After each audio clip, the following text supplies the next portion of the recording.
Hello, everyone. I want to share this word with you.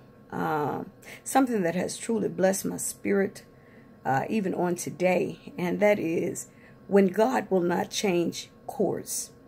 And what I simply mean by that is when God will not change his course. The word course simply means a direction, certain direction, or route or development in progression. It's a movement, an onward movement.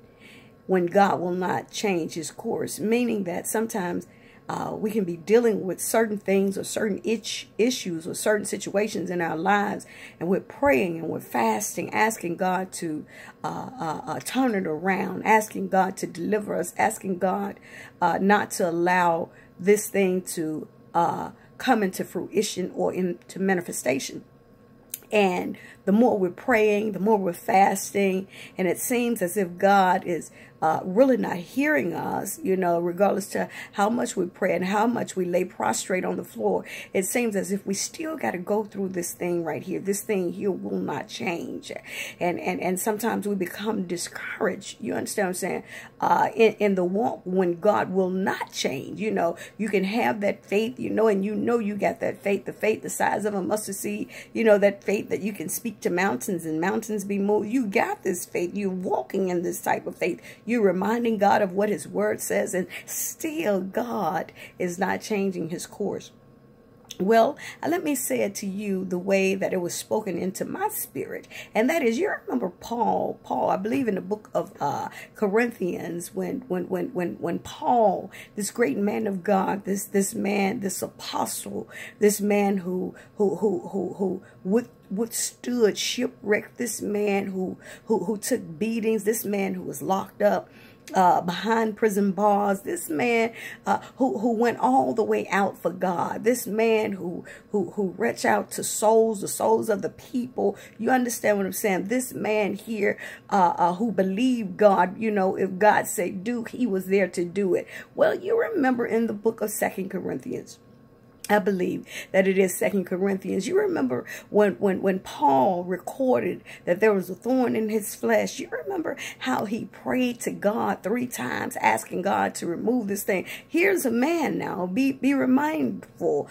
that this man here was an apostle. He's an apostle, and he's going through this test. He's going through this horrific trial or tragedy or catastrophe, whatever it was. I'm not sure what it was, what the thorn was that was in his flesh. But I know, according to the reading, he prayed unto God, and he prayed and more than once. He prayed more than twice, and he asked God to remove it. And there was a confirmation that Paul received, and that was, my grace is sufficient. And I come to tell you, although you've been praying and asking God and believing God that he would change his course in the direction that your ship is sailing, or that life is carrying you to, and God has not moved in your favor, he has not granted you what you were asking him to grant you, I come to tell you on this evening that God's grace is sufficient.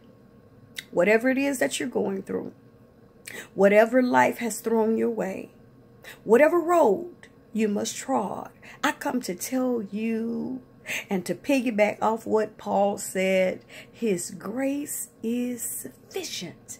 I don't know what it is, but I'm telling you, God's grace is sufficient, especially when you love God. When you love God and you're believing God, you're trusting him.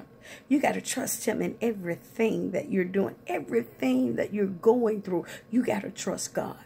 His grace is sufficient. I come to tell you that again. I come to say it again. God's grace is sufficient for you as well as for myself. God's grace is sufficient. God bless you and have a great evening.